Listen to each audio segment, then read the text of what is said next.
Yes. तो hello students, आपका स्वागत है हमारी विद्या वाहिनी के यूट्यूब चैनल पे। तो ਆਪਾਂ एस्टेट टीजीटी मैथ्स की प्रीवियस ईयर क्वेश्चन पेपर की सीरीज कंटिन्यू कर रहे थे, जिसमें अपन ने 2024, 2023 और 2022 का टीजीटी मैथ्स का क्वेश्चन पेपर सोल्व कर लिया था। ठीक है, और आप 2020 का कर रहे थे, जिसमें अपन ने 91 से लेके 101 तक क्वेश्चन कर लिए थे। ठीक है, तो अब आप शुरू करेंगे नेक्स्ट क्वेश्चन 101 से, सॉरी 102 से। ठीक है, तो चलिए स्टूडेंट्स, करते हैं शुरू। उम्मीद करता हूँ आप अच्छे होंगे, स्वस्थ होंगे और अपनी तैयारी में व्यस्त होंगे। मेरा नाम रोहित। तो चलिए शुरू करते हैं। देखिए क्वेश्चन नंबर 102 में क्या बोला गया है। थियोरेटिकल क्वेश्चन है। A statistical measure which cannot be determined graphically is। आपको चार स्टैटिकल मेजर दे रखे हैं नीचे ऑप्शन में। आपसे पूछा गया है इनमें से आप किसको ग्राफिकली डिटरमाइन नहीं कर सकते। ठीक है, मतलब जिसको ग्राफिकली रिप्रेजेंट ही नहीं कर सकते, ऐसा भी बोल सकते हैं। ठीक है, तो देखिए mode, median, mode, mean, median या हार्मोनिक मीन। तो देखिए हमें पता है कि ये तीनों क्वांटिटी है, इनके आप ग्राफ बना सकते। ठीक है, इनके आप क्या कर सकते हैं, ग्राफ बना सकते हैं। ठीक है, देखिए मोड क्या होता है, जिसकी फ्रीक्वेंसी मैक्सिमम होती है, जो सबसे ज्यादा बार रिपीट हो रहा है, ऐसा बोल सकते हैं।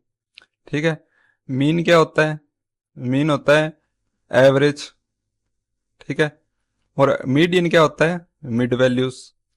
ठीक है, तो इनको आप क्या किसी भी फॉर्म से, जैसे चाहे वो हमारे पास क्या हो, बार ग्राफ हो, हिस्टोग्राम हो, ठीक है, इस टाइप से किसी ना किसी रूप से क्या है आप इसको रिप्रेजेंट कर सकते हैं।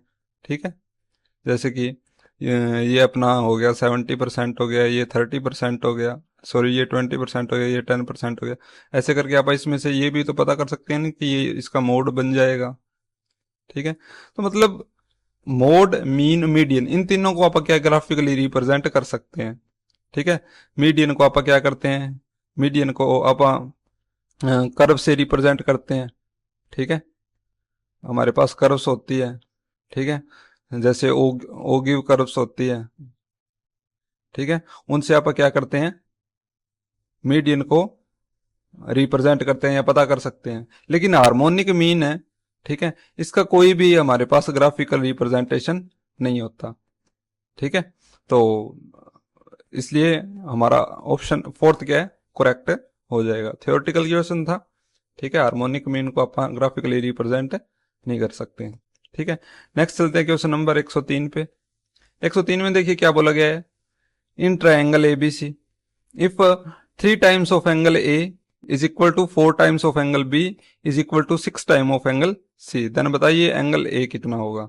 ठीक है, तो जब भी इस टाइप का समय तीन चीजें इक्वल दे रखी हो, ठीक है, तीन चीजें आपस में क्या दे रखी हो, इक्वल दे रखी हो।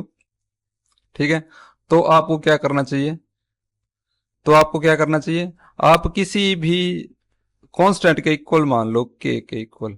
ठीक है, ये तीनों चीज इक्वल है ना, इन तीनों की वैल्यू सेम आएगी, तो मैं मान लेता हूं वो वैल्यू के आएगी। ठीक है, तो इसका मतलब ये इसके भी इक्वल है, ये इसके भी इक्वल है, और ये भी के इक्वल है। तो तीनों को अलग अलग के इक्वल रख लेते हैं। 3 times of angle A is equal to K, तो यहां से एंगल ए की वैल्यू क्या आएगी, के/3। अगर 4 टाइम्स ऑफ एंगल बी को रखता हूं के इक्वल, तो यहां से एंगल बी की वैल्यू क्या आएगी, के/4। 6 टाइम ऑफ एंगल सी को रखता हूं के, तो एंगल सी की वैल्यू क्या आएगी, के/6। ये एंगल ए है, ये बी है, और ये सी की वैल्यू है। ठीक है, ट्रायंगल है, ट्रायंगल का हमें बेसिक रूल पता होता है, क्या बेसिक प्रॉपर्टी पता होती है कि sum of interior angle is 180 degree. ठीक है, तो बस इनको ऐड कर देते हैं, ए की वैल्यू के/3, बी की वैल्यू के/4 और सी की वैल्यू के/6 इज इक्वल टू 180। ठीक है, ये रिपीटेड क्वेश्चन है। ठीक है, ये आपका 2022 में भी पूछा गया था। ठीक है, सेम टू सेम यही क्वेश्चन पूछा गया है एज इट इज स्टेटमेंट से। ठीक है, तो एलसीएम कितना आ जाएगा, 12 आ जाएगा। ठीक है, 3 को 12 से करेंगे 4 आएगा, तो 4 के प्लस 12 को 4 से डिवाइड करेंगे तो 3k, 12 को 6 से डिवाइड करेंगे तो 2k इज इक्वल टू 180। तो ये हो जाएगा 4 और 3 7, 7 और 2 9, ठीक है। 9k upon 12 is equal to 180 degree. 9 1 जा 9, 9 2 जा 18। तो यहाँ से के की वैल्यू क्या आएगी, ये 12 डिवाइड में मल्टीप्लाई में आ जाएगा, 12 2 24, तो 240 डिग्री आ जाएगी के की वैल्यू। हमें निकालना क्या था, हमें एंगल ए निकालना था। तो एंगल ए कैसे निकलेगा, के को डिवाइड कर दो, ठीक है, के को डिवाइड कर दो 3 से। के की वैल्यू हमारे पास 240 है, 3 से डिवाइड करेंगे तो 8 3 24 होता है, ठीक है। तो कितना आ जाएगा, 80 डिग्री आ जाएगा, ठीक है। तो ऑप्शन फर्स्ट क्या हो जाएगा हमारा करेक्ट, ठीक है। तो कुछ नहीं, बेसिक सा कॉन्सेप्ट था। नेक्स्ट चलते हैं क्वेश्चन नंबर 104 पे। देखिए 104 में क्या बोला गया है, ये टीचिंग मेथड से आया है। Unknown to known is used in which teaching method. आपको 4 ऑप्शन दे रखे हैं, demonstration method, experiment method, synthetic method और एनालिटिकल मेथड, ठीक है। देखिए अननोन टू नोन अगर आप जा रहे हैं, ठीक है, देखिए ये एक शिक्षण विधि है, सभी को पता है, ठीक है। आप किसी बच्चे को पढ़ाते हैं तो आप क्या लेके चलते हैं, unknown to known, unknown to known, ठीक है। मतलब उन चीजों से शुरू करते हैं जो उसको पता नहीं है और वहां तक लेके जाते हैं जो उसको पता है, ठीक है। जैसे कि मैं आपको अगर कोई भी एग्जांपल दूं, जैसे कोई भी एक सम है मैथ का, ठीक है, उसको वेरीफाई करना है या प्रूव करना है, ठीक है। तो स्टार्टिंग में ये चीज अननोन होती है, ठीक है। तो वो क्या करता है, कुछ सपोज कंसिडरेशन करता है, कुछ चीजें मानता है, ठीक, उस थ्योरम का यूज वगैरह करके उसको क्या कर देता है, प्रूव कर देता है, ठीक है। और अंत में क्या ये चीज उसके लिए क्या हो जाती है, नॉन हो जाती है, ठीक है। मतलब अननोन टू नॉन चलते हैं, ठीक है। तो देखिए किस मेथड में चलेंगे, तो सबसे पहले है डेमोस्ट्रेशन मेथड। डेमोस्ट्रेशन मेथड क्या होता है कि आप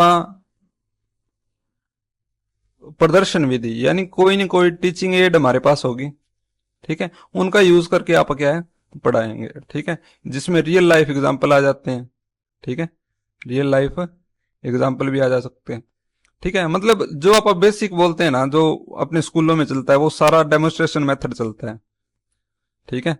आप स्टोरी भी बता रहे हो, ठीक है, कुछ थोड़ा इंटरेक्ट भी कर रहे हो बच्चों के साथ, ठीक है। ये लेक्चर मेथड से थोड़ा डिफरेंट है, ठीक है। लेक्चर मेथड में क्या होगा, सिर्फ लेक्चर दिया जाएगा, ठीक है, कोई मतलब नहीं है कि आगे समझ आ रहा है बच्चों को या नहीं आ रहा, ठीक है। उसमें ना कोई इंटरेक्शन होती है, वो एक्टिव पैसिव है, ठीक है। उसमें सिर्फ टीचर एक्टिव होता है, ठीक है, वो चीजें बताता जाता है, ठीक है, और जो स्टूडेंट्स है वो क्या सुनते जाते हैं, ठीक है। लेकिन डेमोस्ट्रेशन में ऐसा नहीं होता, ठीक है। डेमोस्ट्रेशन में क्या होगा, डेमोस्ट्रेशन में जैसे जैसे टीचर पढ़ाएगा, ठीक है, तो वो बच्चों का क्या साथ के साथ उनका एक्सप्रेशन, उनके फीडबैक भी मतलब एक टाइप से लेता जाएगा कि कितना बच्चों को समझ आ रहा है, ठीक है। उसमें क्या है, दोनों एक्टिव होते हैं, ठीक है, टीचर भी एक्टिव होता है और स्टूडेंट भी एक्टिव होता है, ठीक है। तो डेमोस्ट्रेशन बेस्ट मेथड माना जाता है। तो अननोन टू नोन का तो कॉन्सेप्ट इसमें नहीं है, ठीक है। उसके बाद एक्सपेरिमेंट मेथड, ठीक है, एक्सपेरिमेंट मेथड में भी ऐसा नहीं होता, ठीक है। उसके बाद सिंथेटिक मेथड, इसमें भी ऐसा नहीं होता, ठीक है। इसमें क्या है, देखिए सिंथेटिक मेथड में क्या होता है, आपको बहुत सारी चीजें तोड़ मरोड़ के दे रखी होती है, ठीक है, आपको उनको क्या करना होता है, मिला के और एक रिजल्ट देना होता है, सिंथेसाइज करना होता है, ठीक है, वो होता है सिंथेटिक मेथड। उसके बाद लास्ट आता है एनालिटिकल मेथड, ठीक है, जो कि इसका राइट आंसर है। एनालिटिकल मेथड क्यों, क्योंकि एनालिसिस आपको करना पड़ता है, ठीक है, एनालिसिस आपको करना पड़ता है, ठीक है। जैसे मैं आपको बोल दूं, बताइए रूट टू रैशनल है या इरेशनल है, ठीक है, तो आपको ये तो पता नहीं है ना स्टार्टिंग में कि ये इरेशनल है, ठीक है, आपको ये नहीं पता कि ये इरेशनल है, ठीक है। तो आप क्या करोगे, आप पहले, आपको नहीं पता, अननोन हो आप, ठीक है, इसके बारे में, फिर आप क्या करते हो, आप रैशनल के रूल देखते हो कि किसी भी चीज को रैशनल अगर होना है तो क्या रूल होंगे। ठीक है, फिर आप देखोगे कि इसको आप पी बाई क्यू फॉर्म में लिख सकते हैं या नहीं लिख सकते हैं।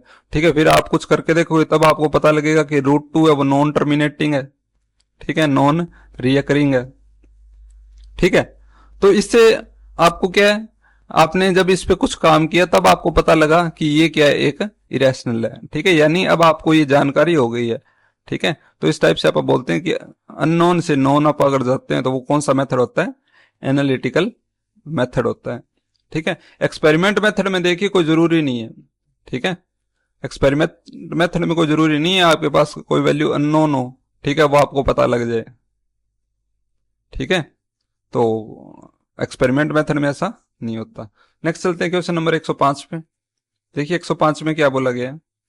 105 में बोला गया है how many natural numbers are there between 23 and 100 which are exactly divisible by 6। बिल्कुल आसान सा सम है। बोला गया 23 से लेके 100 के बीच में कितने नेचुरल नंबर है जो 6 से डिविजिबल है। ठीक है, तो देखिए 23 तो नहीं है, 23 के बाद क्या आएगा, 24 आएगा।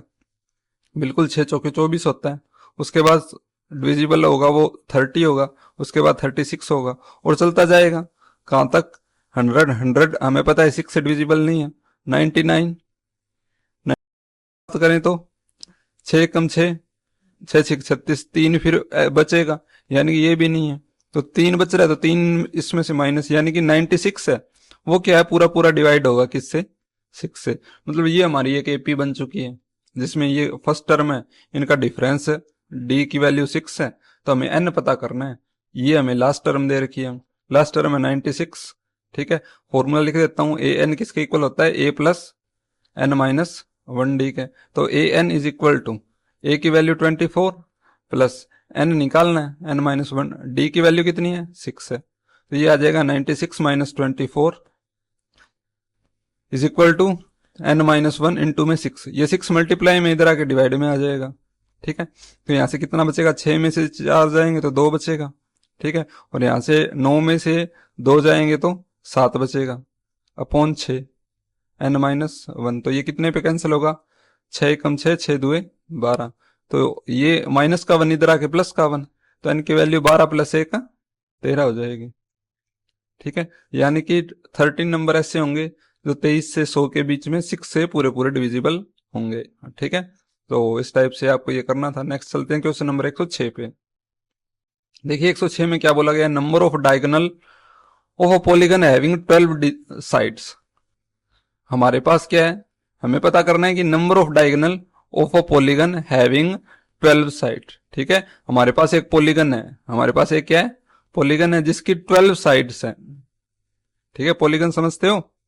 ठीक है, मतलब एक क्लोज फिगर जिसके अंदर एन नंबर ऑफ साइड्स होती है उसको पॉलीगन बोलते हैं। ठीक है, मतलब कितनी भी साइड्स हो सकती हैं। तो इसमें बोला गया कि 12 साइड्स हैं, तो हमें पता करना है कि उसमें डायगोनल कितने बनेंगे। ठीक है, तो इसका सिंपल सा फॉर्मूला होता है वैसे तो। ठीक है, क्या फॉर्मूला होता है, N C two minus N. ठीक है, ये नंबर ऑफ डायगोनल का फॉर्मूला होता है। ठीक है, तो आपको ये फॉर्मूला याद रखने की कोई जरूरत नहीं है। ठीक है, मैं आपको तरीका बताता हूँ इसको कैसे करना है। देखिए एक डायगोनल बनेगा कैसे। ठीक है, सबसे पहले मैं बात करता हूं, ठीक है, रेक्टेंगल की कर लेता हूं। ठीक है, किसकी बात कर लेता हूं, रेक्टेंगल की। ठीक है, तो देखिए इसमें कितनी लाइंस है, इसमें 4 लाइंस है ना। ठीक है, डायगोनल कैसे बनेगा, इन दोनों से बनेगा या इन दोनों से बनेगा। ठीक है, इन दोनों लाइन से ये बनेगा और इन दोनों लाइन से ये बनेगा। ठीक है, यानी कि असल में मैं देखूं तो ये 2 लाइन मिलके एक डायगोनल बना रही है। ठीक है, तो होता क्या है कि 2 साइड जब मिलती है तो पक्का है कि एक डायगोनल तो जरूर बनेगा। ठीक है, हालांकि वो कोलिनियर नहीं होनी चाहिए। ठीक है, मतलब 2 लाइन अगर इस टाइप की है, ठीक है, फिर तो डायगोनल बनेगा ही कैसे, यानी कि कोलिनियर नहीं होनी चाहिए। ठीक है, तो हमें बोला गया कि नंबर ऑफ डायगोनल बताइए अगर 12 साइड है। ठीक है, तो हमें पता है टोटल हमारे पास साइड्स कितनी है, 12। ठीक है, 2 साइड मिलके एक डायगोनल बना रहे हैं ठीक है, जैसे इसमें ये दोनों क्या है, इस डायगोनल को बना रहे हैं, और ये दोनों मिलके क्या है, मतलब ये दोनों मिलके एक डायगोनल को, और ये दोनों मिलके एक डायगोनल को बना रही है। ठीक है, मतलब चार साइड है तो दो डायगोनल बन रहे हैं।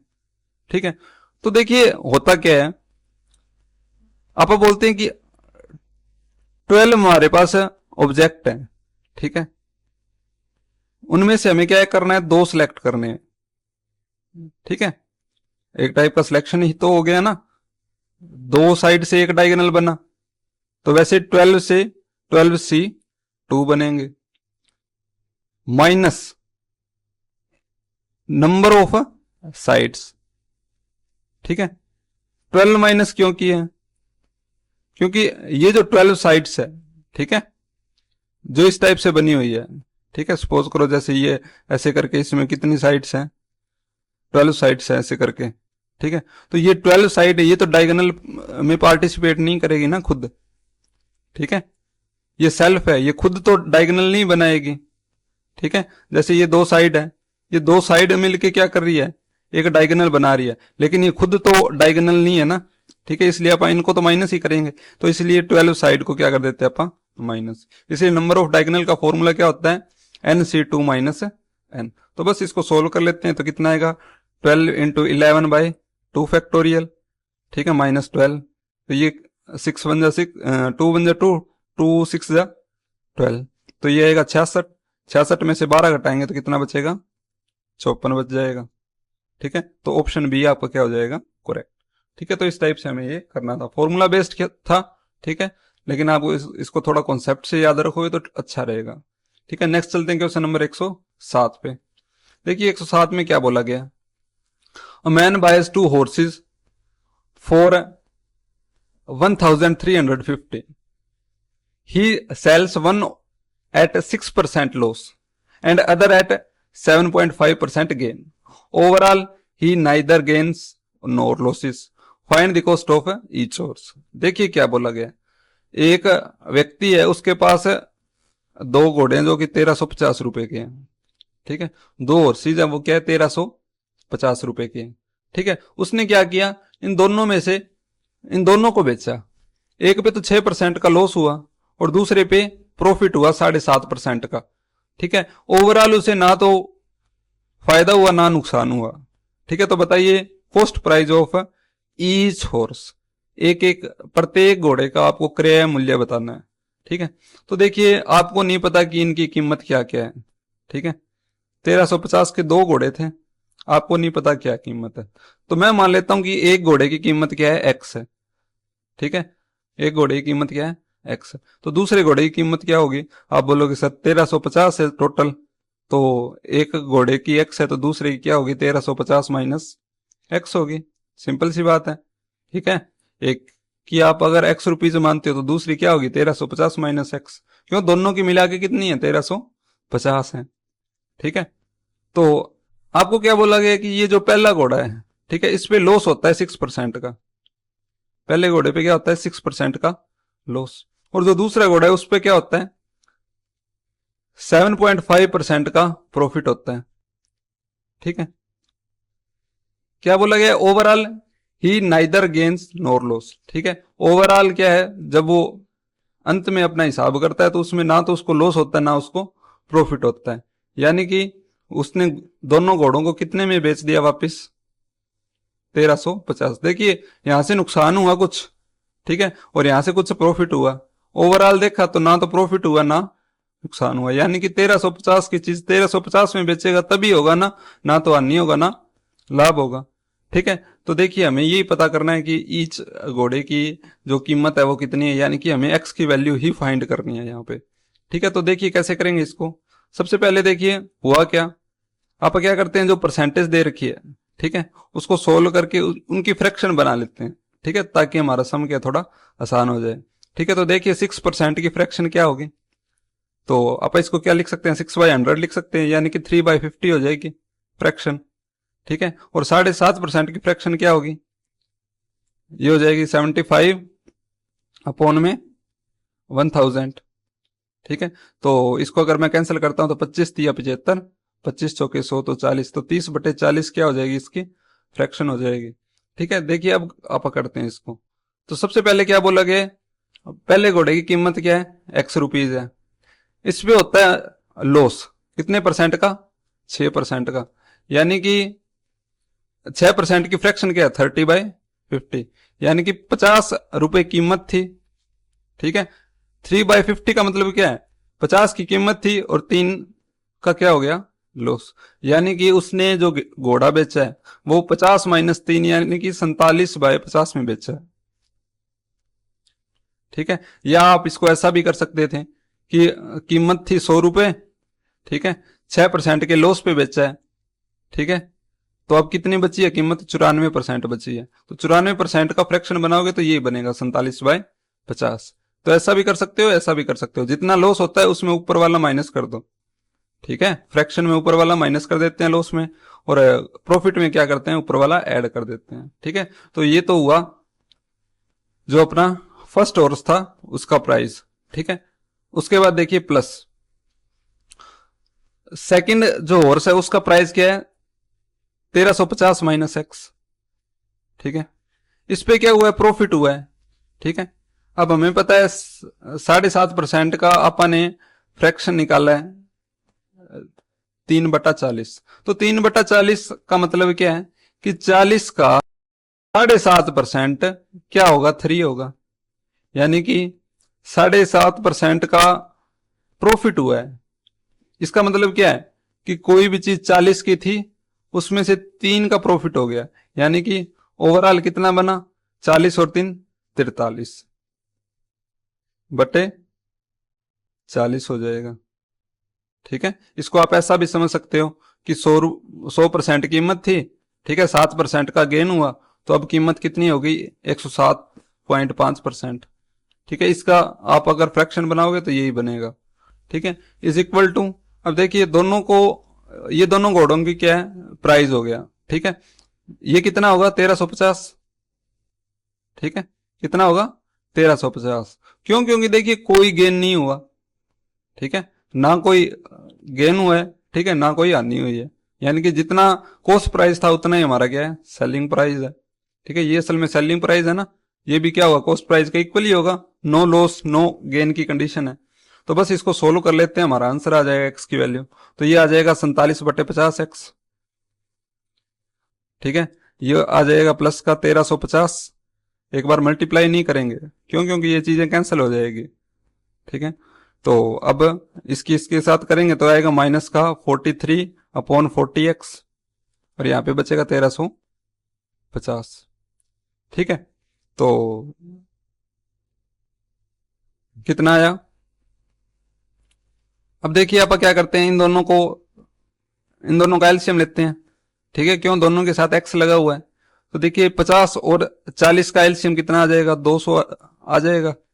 ठीक है, अब क्या करेंगे, 50 से डिवाइड करेंगे 200 को तो 4 बचेगा, 4 की मल्टीप्लाई 47 से करेंगे तो 7 चौके 28, 2 4 चौक 16, 16 और 2 18, 188X आएगा। इसकी मल्टीप्लाई देखिए 200 को 400 से डिवाइड करोगे तो 5 आएगा, 5 की मल्टीप्लाई करते हैं 43 से, तो 5 थी 15 और 5 चौके 20 और 1 21, यानी कि 215X, ये आएगा माइनस का। ठीक है, is equal to 1350 as it is. अब ये वैल्यू देखो कांस्टेंट है ना पूरी की पूरी। ठीक है, तो मैं इसको क्या इधर ले आऊंगा तो ये माइनस का हो जाएगा, माइनस का 1350 43/40 आ जाएगा। देखिए इसको सोल्व करें तो क्या आएगा, तो 188 घटाएंगे 215 में। ठीक है, तो कितना बचेगा, ये आपका बचेगा 12, यहां से बचेगा 12 12 24 24 और 2 27X, यानी कि माइनस का 27X बचेगा, अपॉन क्या है 200 है, इज इक्वल टू, देखिए इनमें दोनों में 1350 है तो कॉमन ले लेता हूं, अंदर क्या बचेगा 1 - 43/40। ठीक है, तो इसको एज इट इज रखो, माइनस का 27X अपॉन 200। ठीक है, ये कितना बचेगा 1350 मल्टीप्लाई 40 एकम 40, और ये 40 में से माइनस 43 करेंगे तो माइनस का 3 बचेगा अपॉन 40, माइनस से माइनस कैंसल, तो अब इसको सोल्व कर लेते हैं। x की वैल्यू क्या आएगी, ऊपर तो है 1350 मल्टीप्लाई 3 मल्टीप्लाई 200 अपॉन 27। देखिए जो डिवाइड में वो मल्टीप्लाई में आ जाएगा, जो मल्टीप्लाई में वो डिवाइड में चला जाएगा। ठीक है, तो अब आप इसको क्या कर लेते हैं, अब आप इसको सोल्व कर लेते हैं। ठीक है, तो यहाँ पे मल्टीप्लाई में 40 भी है ना, डिवाइड में नीचे। तो अब देखिए 0 से 0 कैंसिल, 4 1 जा 4, 4 5 जा 20। अब देखिए ये कैंसिल हो रहा है। ठीक है, 3 1 जा 3, 9 3 जा 27, ये कैंसिल हो रहा है। 9 1 जा 9, ठीक है, 9 5 जा 45, और ये हो जाएगा आपका 0। ठीक है, तो ये आपका कितना आएगा, तो ये आ जाएगा आपका 15 5 75 होता है, यानी कि 750। एक्स की वैल्यू क्या आएगी, 750, यानी कि एक घोड़ा है वो 750 रुपए का है। ठीक है, तो दूसरे घोड़े की कीमत क्या है, 1350 माइनस 750, यानी कि 600। तो ऑप्शन डी अपना क्या हो जाएगा, करेक्ट। ठीक है, तो इस टाइप से आप क्या इसको कर सकते हैं। ठीक है, तो देखिए कोई मुश्किल सम नहीं है। ठीक है, थोड़ी सी कैलकुलेशन है, बाकी अगर आप इसको स्टेप बाय स्टेप करते जाते हो, ठीक है, तो इतना टाइम नहीं लगेगा। ठीक है, नेक्स्ट चलते हैं आप क्वेश्चन नंबर 108 पे। ठीक है, देखिए 108 में क्या बोला गया है, डेसिमल एक्सपेंशन ऑफ 14,753 अपॉन 1,250। ठीक है, 14,753 divided by 1250 will terminate after. ठीक है, कितने डेसिमल प्लेसेस के बाद में टर्मिनेट होगा। ठीक है, ये हमें पता करना है। ठीक है, तो सबसे पहले देखिए इसको आप स्टैंडर्ड फॉर्म में लिख लेते हैं, पी बाई क्यू फॉर्म में इसको क्या है लिख लेते हैं। ठीक है, तो ये देखिए सबसे पहले तो हमें ये चेक करना होगा, जब भी हमें डेसिमल एक्सपेंशन इनका देखना हो, तो सबसे पहले आप क्या काम करते हैं, आप इसको कैंसिल करके देख लेते हैं कि कोई वैल्यू कॉमन आ रही है या नहीं आ रही। ठीक है, तो नीचे आप अगर देखोगे तो 0 आ रहा है, यानी कि ये जो डिनोमिनेटर है, ठीक है, ये मल्टीपल होगा किसका, 2 और 5 का ना, क्यों, तभी 5 2 10, ये 0 बनेगा, यानी कि ये तो 2 और 5 से बना है। ठीक है, और ये इसकी बात करें तो ना तो इसमें 2 है ना इसमें 5 है, यानी कि ये कैंसिल तो नहीं होगा। ठीक है, वैल्यू कुछ भी कैंसिल ऊपर नीचे नहीं होगी।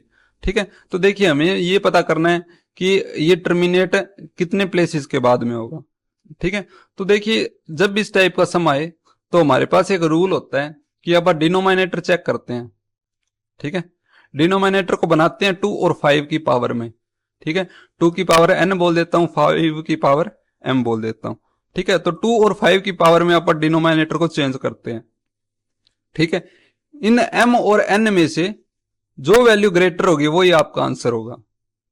ठीक है, तो देखिए मैं क्या करता हूं, 1250 को लिखता हूं 2 और 5 की पावर में। ठीक है, तो देखिए 125, 1250 को मैं क्या लिख सकता हूं, 1250 को क्या लिख सकता हूं, 1250 को क्या लिख सकता हूं, 125 मल्टीप्लाई 10। 125 क्या होता है, 5 की पावर 3। 10 क्या होता है, 5 मल्टीप्लाई 2। तो यहां से क्या है, 5 की पावर 4 मल्टीप्लाई 2। ठीक है, यानी कि डिनोमिनेटर क्या आया, 14,753। ठीक है, डिवाइड वगैरह कुछ नहीं करना है आपको इसमें, अपॉन 5 की पावर 4 और 2 की पावर कितनी है, 1 है। तो मैंने आपको क्या रूल बताया कि इस डिनोमिनेटर को 2 की पावर और 5 की पावर में लिख लेते हैं, उसके बाद में इनमें से जो वैल्यू बड़ी है वो हमारा आंसर है। तो देखिए यहाँ पे एक वैल्यू 4 है पावर और दूसरी वैल्यू 1 है, इनमें से बड़ी कौन सी है, 4 है, यानी कि 4 हमारा क्या हो जाएगा, आंसर। ठीक है, तो ये जो वैल्यू है, ठीक है, ये 4 डेसिमल प्लेसेस के बाद में क्या होगी, टर्मिनेट हो जाएगी। ठीक है, 4 डेसिमल प्लेसेस के बाद क्या हो जाएगी, टर्मिनेट। ठीक है, तो इस टाइप से ये एक सिंपल रूल है। ठीक है, बहुत इंपॉर्टेंट है। ठीक है, पॉलिनोमियल में आपको मिलता है क्लास 9th के अंदर। ठीक है, वहां पे जाके आप क्या इसको पढ़ सकते हैं। ठीक है, नेक्स्ट चलते हैं क्वेश्चन नंबर 109 पे। देखिए 109 में क्या बोला गया है, if area of one face of cube is 1.5 times the parameter of same face, तो बताइए वॉल्यूम क्या होगा। ठीक है, हमें क्या है, एक क्यूब दे रखा है, घन दे रखा है। ठीक है, इस टाइप से एक क्यूब है, इसमें क्या बोला गया है कि क्यूब का एक आप फेस निकाल लो, जैसे ये फेस है, कोई भी एक है, क्यों सारे फेस एक जैसे ही होते हैं ना, 6 के 6, तो मैंने एक फेस निकाल लिया, ठीक है। और एज मान लिया कि ए लेंथ है इसकी एज की, ठीक है। तो देखिए बोला क्या गया कि एरिया ऑफ वन फेस, ठीक है, ये फेस है, मैं इसी फेस को लेट कर लेता हूं।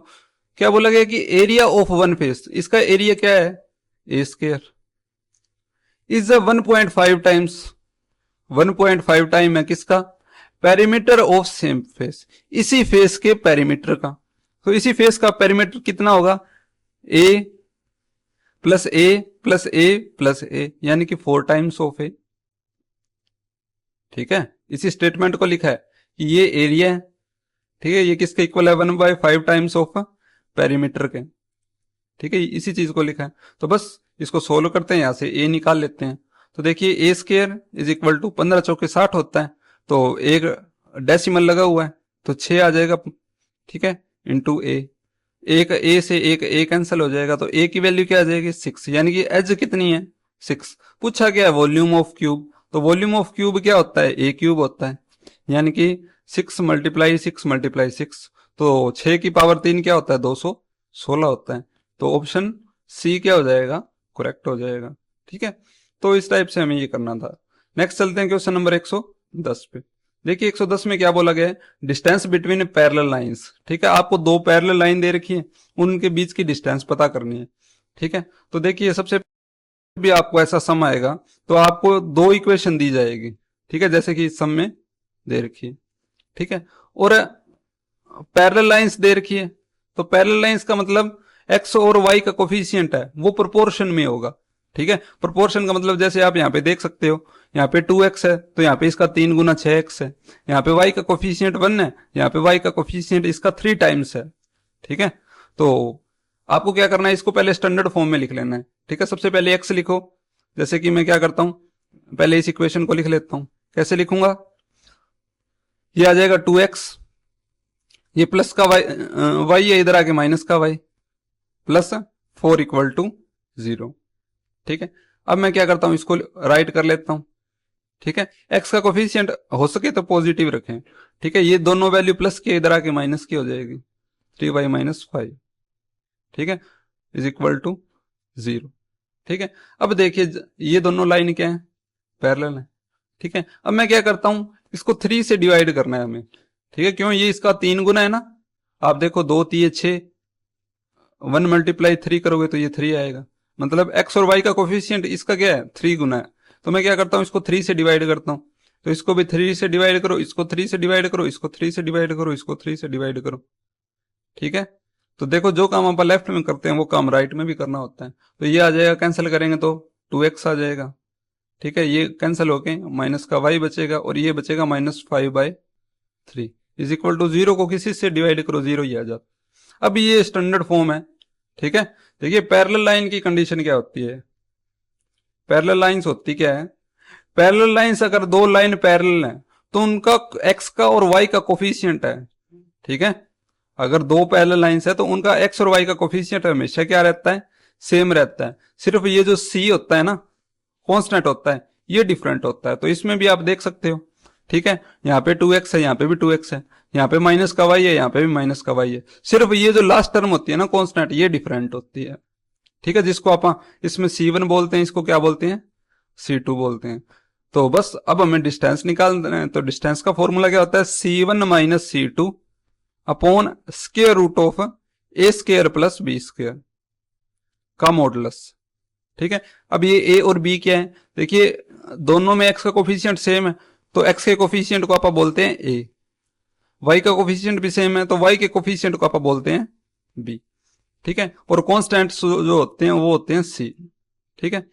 तो ये a है, ये b है, ये c। तो देखिए C1 माइनस C2, ये C1 है 4 माइनस C2, ये -5/3 है तो माइनस माइनस प्लस 5/3 हो जाएगा, upon square root of a का स्क्वायर यानी कि 2 का स्क्वायर 4 प्लस b क्या है, -1 है, -1 का स्क्वायर करेंगे तो प्लस का 1 आएगा, तो ये हो जाएगा 4 ये 12 12 और 5 17/3, 17/3, और ये क्या है, √5 है, ठीक है। अब डिनोमिनेटर में कभी भी आप इरेशनल नंबर रखते नहीं है, तो इसको क्या करेंगे, √5 से मल्टीप्लाई, √5 से डिवाइड, तो ये आएगा 17√5 ऊपर तो, ठीक है। नीचे क्या आएगा, 3 मल्टीप्लाई √5 की मल्टीप्लाई √5 से 5 आ जाएगा, यानी कि ये आ जाएगा 17√5 अपॉन 15, ठीक है। तो ऑप्शन नंबर सेकंड क्या हो जाएगा, करेक्ट। तो नेक्स्ट चलते हैं क्वेश्चन नंबर 111 पे। इसमें क्या बोला गया, if A B C is a right angled at A, the value of 10b into 10c is. आपको एक ट्राइंगल दे रखा है जिसमें जो राइट एंगल्ड है एट ए पे, ठीक है। तो आपसे पूछा गया है कि 10b मल्टीप्लाई 10c की वैल्यू क्या होगी, ठीक है। बिल्कुल आसान सा समय, कुछ नहीं है। एक अगर देखो ट्राइंगल बनाना चाहते हो तो बना सकते हो, यानी बनाने की जरूरत तो नहीं है इसके अंदर, ठीक है। आपसे पूछा कि 10b मल्टीप्लाई 10c बताइए कितना होगा, ठीक है। क्या बोला गया है, 10b मल्टीप्लाई 10c कितना होगा, ठीक है। तो देखिए आपको क्या करना है, हमें पता है कि angle A plus angle B plus angle C एक ट्राइंगल में कितना होता है, 180 होता है। एंगल ए आपको 50 दे रखा है, ये बोला गया है ना कि राइट एंगल एट ए, यानी कि ए कितना है 90, तो बी प्लस सी कितना हो जाएगा, ये प्लस का 90 इधर आके माइनस का 90, तो 180 में से 90 जाएगा तो 90 बचेगा। तो इसमें से यहां से आप किसी भी एक एंगल की वैल्यू निकाल लो, तो एंगल बी क्या आएगा, 90 माइनस सी आएगा, तो बस ये वैल्यू रख दो 10। बी की वैल्यू क्या रखेंगे, 90 माइनस सी, 90 माइनस सी मल्टीप्लाई 10c। हमें पता है 10 90 माइनस थीटा क्या होता है, कोट थीटा, तो ये आ जाएगा कोट सी मल्टीप्लाई 10c। तो कोट क्या होता है, 1/10 होता है, 1/10c इंटू में 10c, कैंसिल होके क्या बचेगा, 1 बचेगा। तो ऑप्शन सी क्या हो जाएगा, करेक्ट, ठीक है। कुछ नहीं, बस इसी का यूज करना था, ठीक है। तो देखिए इस प्रॉपर्टी पे, ये जो प्रॉपर्टीज है ना, sine 90 minus theta cos theta, ठीक है, 10 90 माइनस थीटा, यानी कि ये जो बेसिक प्रॉपर्टी है 90 माइनस थीटा की, इस पे सम मैक्सिमम टाइम आता ही आता है, ठीक है। तो आप ट्रिग्नोमेट्री में इस पार्ट को अच्छे से कर लें, ठीक है, क्लास 10th में। नेक्स्ट चलते हैं क्वेश्चन नंबर 112 पे। तो देखिए 112 में क्या बोला गया है, area of rhombus with side 13 centimetre and one diagonal is 10 centimetre. तो बताइए रोम्बस का एरिया क्या होगा। दो चीजें दे रखी है, एक तो साइड दे रखी है और एक डायगोनल दे रखा है, ठीक है। तो मैं क्या करता हूं, सबसे पहले रोम्बस बना लेता हूं।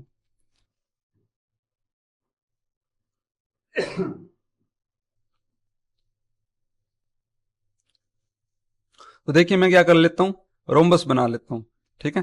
तो ये हमारा क्या बना, रोम्बस इस टाइप, ठीक है, जिसकी सारी साइड्स इक्वल है, ठीक है। तो देखिए साइड आपको दे रखी है 13 सेंटीमीटर, ठीक है। देखिए ये इसके डायगोनल होते हैं, एक तो ये और दूसरा ये, ठीक है। रोम्बस में डायगोनल होते हैं, रोम्बस में जो डायगोनल होते हैं,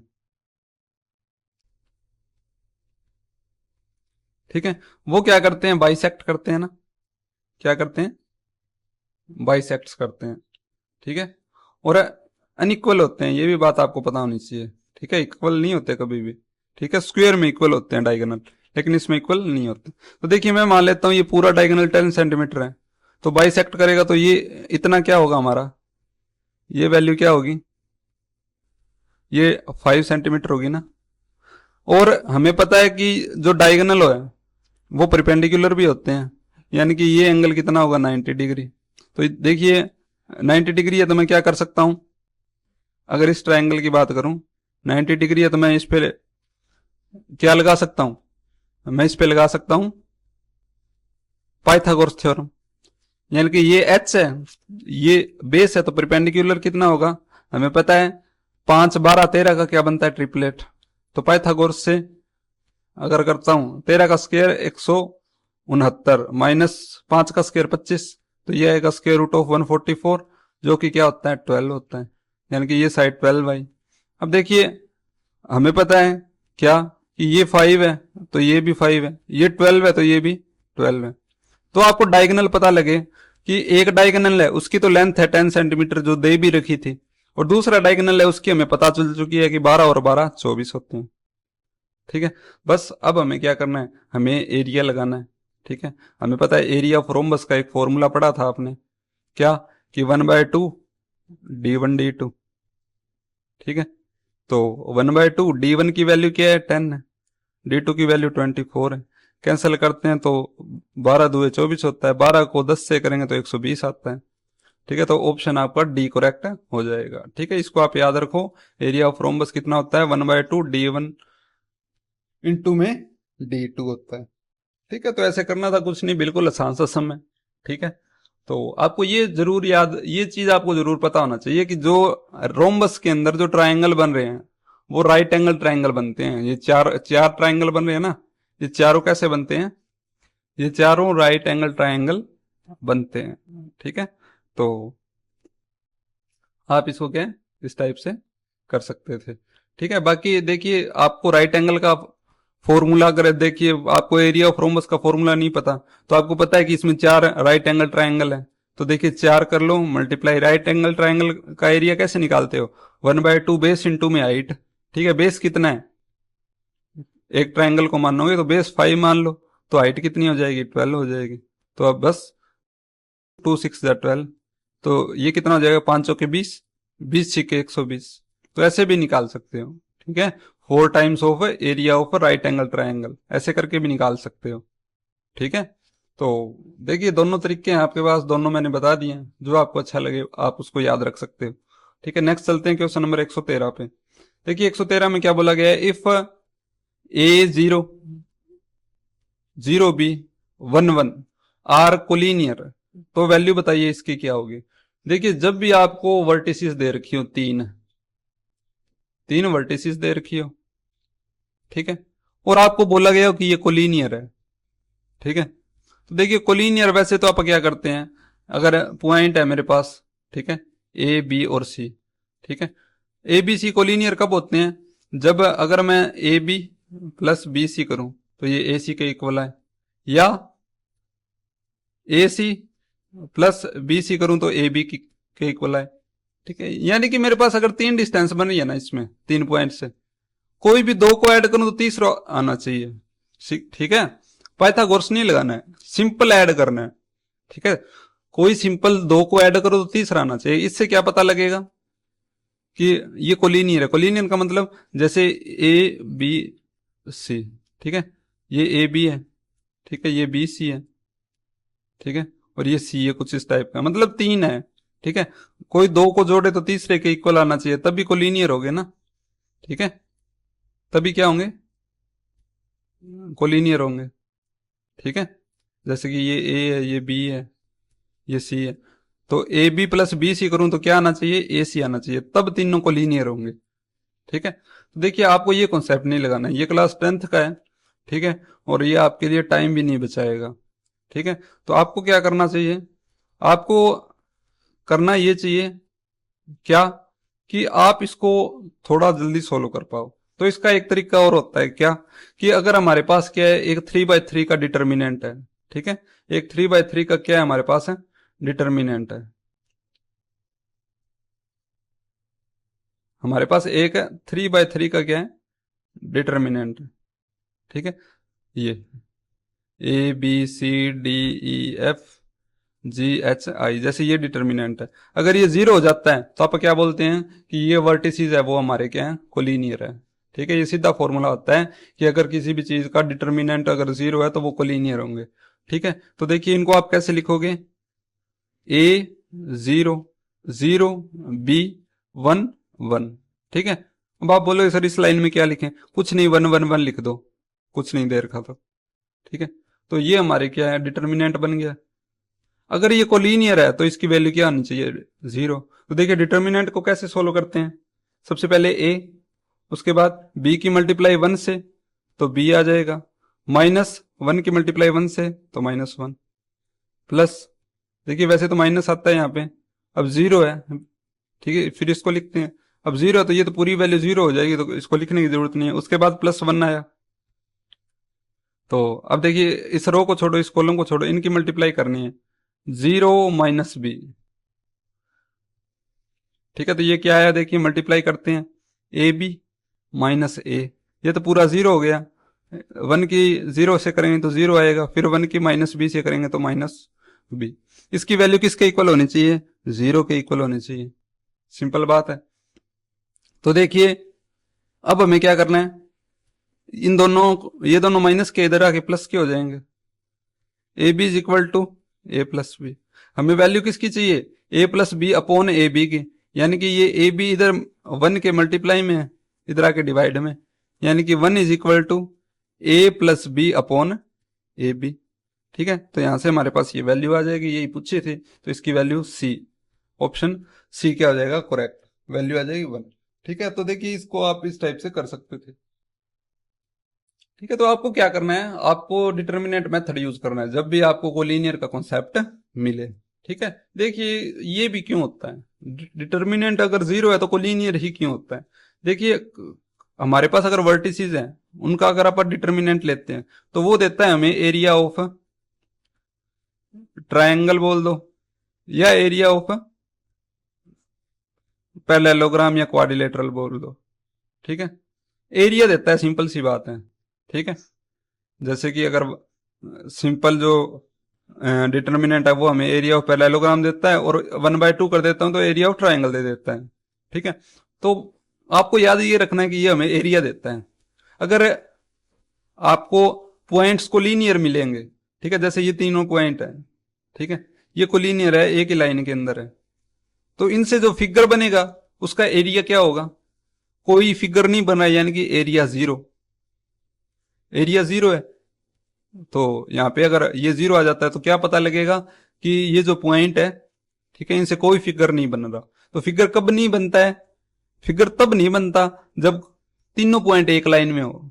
ठीक है, अगर ट्रायंगल की 3 वर्टिसेस हैं, ठीक है, तीनों अगर एक ही लाइन में आ जाती है तो ट्रायंगल का एरिया क्या हो जाता है? 0 हो जाता है। ठीक है, इसलिए आप बोलते हैं कि कोलिनियर के अंदर डिटर्मिनेंट की वैल्यू 0 अगर हो तो वो पॉइंट क्या होते हैं? कोलिनियर होते हैं। ठीक है, तो इस टाइप से करना था, कोई मुश्किल नहीं है। ठीक है, तो नेक्स्ट आप करेंगे नेक्स्ट क्लास में। ठीक है, तो कंटिन्यू इसको करते रहेंगे। ठीक है, तो बिल्कुल क्वेश्चन वाइज क्या है, जैसे 113 तक हो गए, ठीक है, उसी टाइप से कुछ आप 10 से 11 क्वेश्चन अगले सेशन में करेंगे। ठीक है, तो तब तक के लिए धन्यवाद। जय हिंद,